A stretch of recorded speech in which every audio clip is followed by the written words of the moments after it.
I can still hear the sound of the footsteps behind me, echoing through the dark and eerie forest. I'm not sure how long I've been running, but my lungs are burning, and my legs feel like they're going to give out any second. I keep telling myself that it's just my imagination, that the footsteps are just a figment of my fear, induced paranoia. But deep down, I know that it's not true. It all started earlier today, when I decided to go on a hike in the forest alone. I had always loved the peace and tranquility of the woods, but today it was different. As I walked deeper into the forest, the trees seemed to close in around me, like they were alive and watching my every move. That's when I heard it, the first footstep.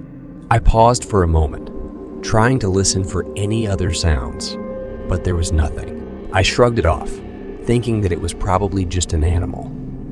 But as I continued walking, the footsteps started again, and this time they were closer.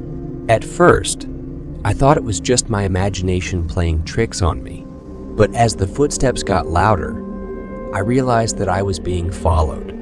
Panic set in, and I broke into a run, trying to get away from whoever or whatever was following me. But no matter how fast I ran, the footsteps were always behind me, and they seemed to be getting closer with every passing moment.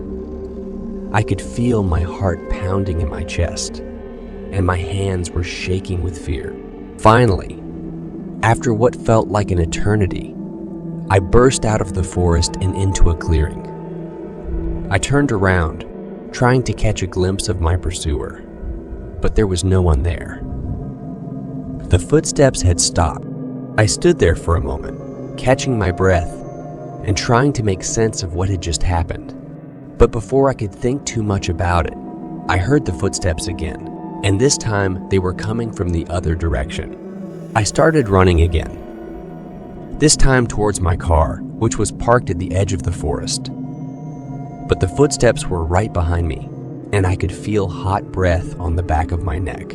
I didn't dare turn around to look, but I knew that whatever was chasing me was not human. I finally reached my car, and I fumbled with my keys, trying to unlock the door. I could hear the footsteps getting closer, and I knew that I was running out of time.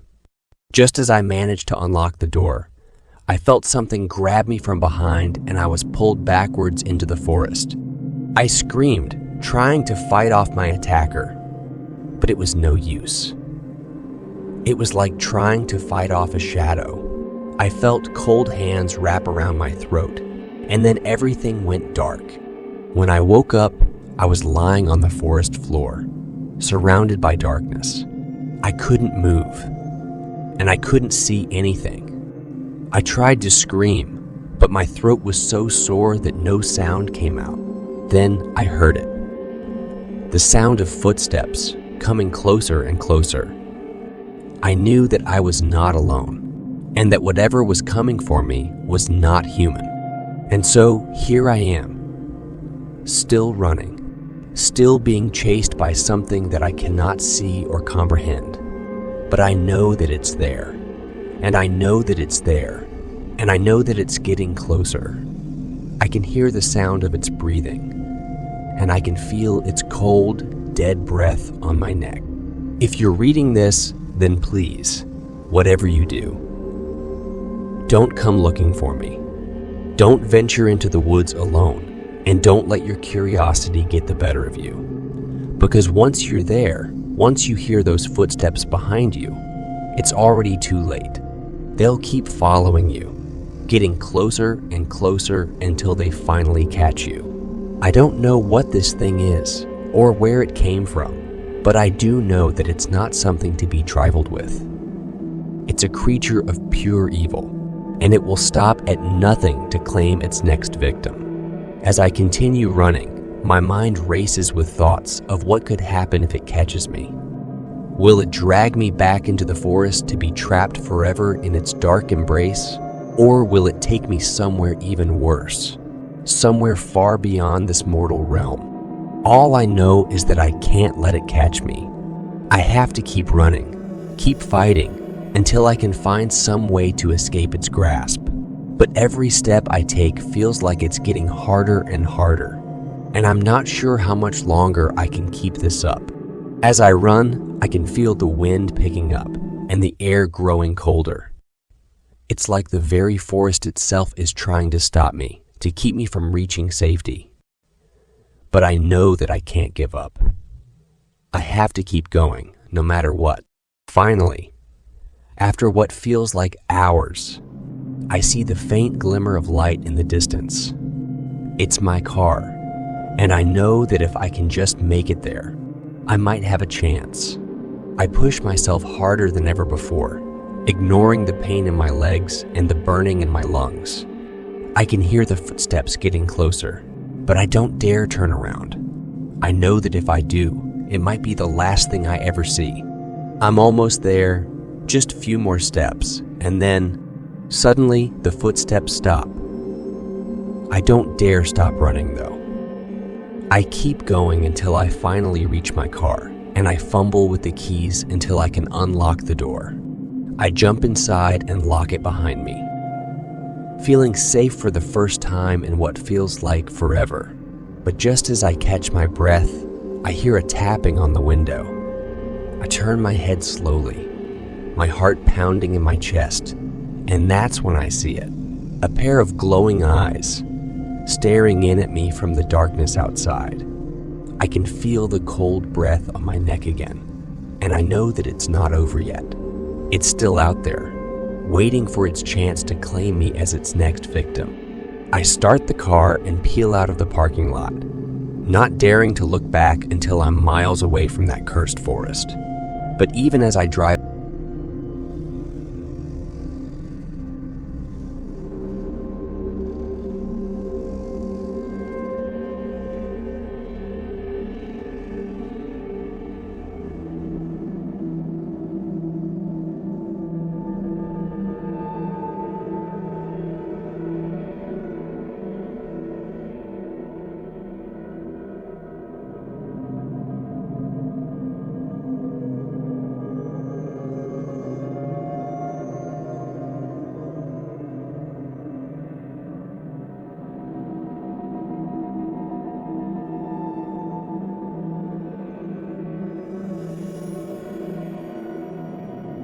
I was out for a hike in the woods, enjoying the fresh air and the peaceful sounds of nature.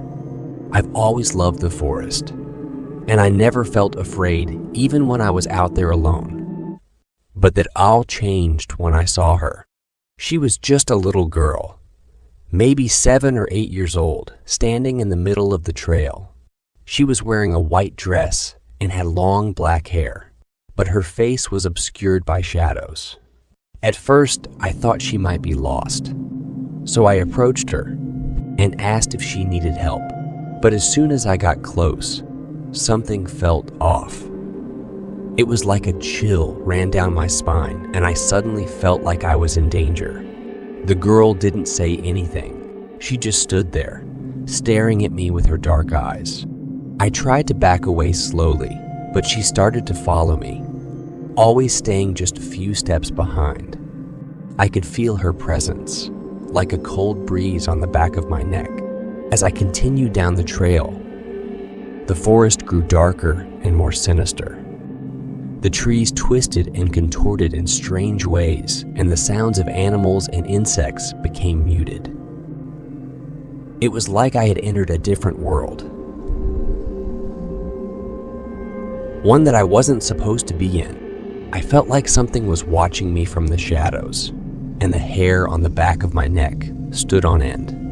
I turned around, but I saw nothing, just the trees and the shadows they cast on the forest floor. I continued down the trail, trying to shake off the feeling that I was being followed, but the little girl continued to follow me, always staying just out of reach. The forest seemed to go on forever, the trees growing taller and darker, and the sounds of nature growing quieter and more sinister. I felt like I was lost, that I was never going to find my way back to civilization. The little girl stopped following me when I finally reached a clearing. I thought it was a good sign that I had finally shaken her off. but then I saw something that made me wish she had stayed with me. In the clearing, there was a small graveyard. The headstones were old and worn, the writing faded and illegible.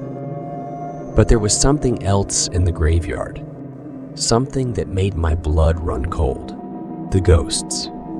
There were dozens of them, all standing around the graves, watching me with their hollow eyes.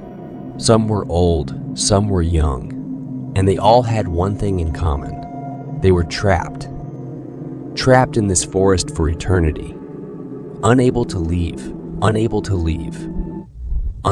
move on. And now, it seemed like I was trapped here too. I tried to run, but I couldn't find the trail. The forest seemed to have changed around me, like it was alive and trying to keep me trapped. I could feel the presence of the ghosts all around me, their cold breath on my skin. And then, just when I thought it was all over, I saw her again, the little girl standing right in front of me. Her face was still hidden, but I could feel her staring at me like she was searching for something inside me.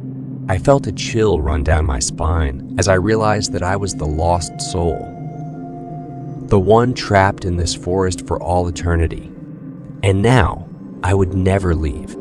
The ghosts closed in around me, their cold hands reaching out to pull me into their world.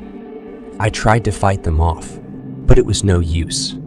They were too strong, and I was too weak. And then, just when I thought it was all over, something strange happened. The little girl stepped forward, her face still hidden in shadows. But this time, I didn't feel afraid. We eventually came to a small clearing where the sun was shining down through the trees. The little girl turned to face me, her face finally visible in the sunlight, and that's when I saw it. The scar on her face, running from her left eye down to her chin. It was an old wound, but it looked like it had never healed properly. She smiled at me, and I felt like I finally understood. She was the lost soul, the one who'd been trapped in this forest for so long, but she wasn't alone anymore. She had found someone to guide, someone to help her find her way. I realized then that I wasn't the only lost soul in the forest. There were others, just like me, who needed guidance and help finding their way. And maybe, just maybe, I could be that guide. The little girl led me back to the trail, and I started to make my way out of the forest. But this time, I didn't feel alone or afraid. I felt like I had a purpose, like I was meant to help others find their way. As I emerged from the forest, I turned back to look at the trees one last time. I could feel the ghosts watching me, but they no longer scared me. I knew that I had found my place in the world, and that I was meant to help others find theirs. The little girl was gone, but I knew that she was still out there, guiding others who were lost in the forest. And maybe, just maybe, I would see her again someday. As I walked away from the forest, I realized that I had been given a gift. The gift of purpose, the gift of guiding lost souls, the gift of finding my own way. And that, my friends, is the story of how I found my purpose in the forest. A scary story, yes.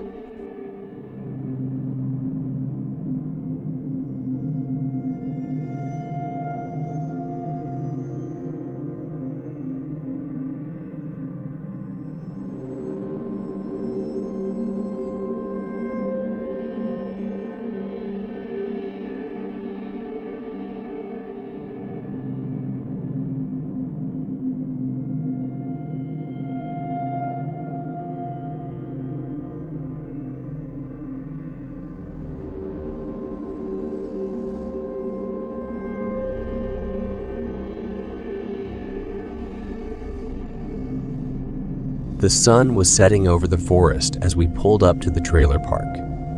We were a family of 4, my husband, our 2 children, and myself. And we were excited to spend a weekend camping in the great outdoors. The trailer park was nestled in the heart of the forest, surrounded by tall trees and thick brush. After setting up camp, we decided to take a walk through one of the trails that led deeper into the forest. The trail was narrow and overgrown, with tree branches reaching out like long fingers. The air was thick with the scent of pine and earth, and I felt a sense of unease as we walked further and further from the safety of our trailer. As we walked, we heard strange noises in the forest around us. Twigs snapped underfoot, and leaves rustled in the wind. I felt a chill run down my spine as I realized that we were not alone in the woods. Suddenly, my son let out a scream. We turned to see him pointing at a figure standing in the middle of the trail. It was a woman with long, flowing hair and tattered clothes. Her eyes were hollow, and her skin was a sickly pale color. We tried to back away slowly, but the woman started to move towards us. Her eyes were fixed on my daughter, and I knew that we were in danger. We turned and ran, our feet pounding against the dirt trail. The woman was right behind us, her cold breath on our necks. We could hear her laughter echoing through the forest, and I knew that we were running out of time. We stumbled out of the woods, our hearts pounding with fear. We collapsed on the ground, gasping for air. The woman was nowhere to be seen. The next morning, we decided to explore the trail again, to see if we could find any clues about the mysterious woman. As we walked, we heard strange whispers in the wind. The forest was alive with the sounds of an unseen presence. Suddenly, we heard a scream. We took the doll back to our trailer and examined it more closely. It was old and tattered, with faded clothing and a chipped face. As we inspected it, we noticed something strange. The doll had a small tag attached to its back. On it was written Abigail, beloved daughter of Sarah and Thomas. I felt a chill run down my spine. The woman we saw on the trail, the doll my daughter found, it was all connected. We were being haunted by the ghost of a little girl who had died in the forest. That night, we heard strange noises in the trailer. The door creaked open and closed, and we could hear footsteps moving around outside. We huddled together, terrified, as we realized that the ghost of Abigail was trying to make contact with us. In the morning, we decided to pack up and leave the trailer park. We knew that we couldn't stay there any longer, with the ghost of Abigail haunting us at every turn. As we drove away, I looked back at the trailer park. The forest was thick with mist, and I could see a figure standing at the edge of the woods. It was Abigail,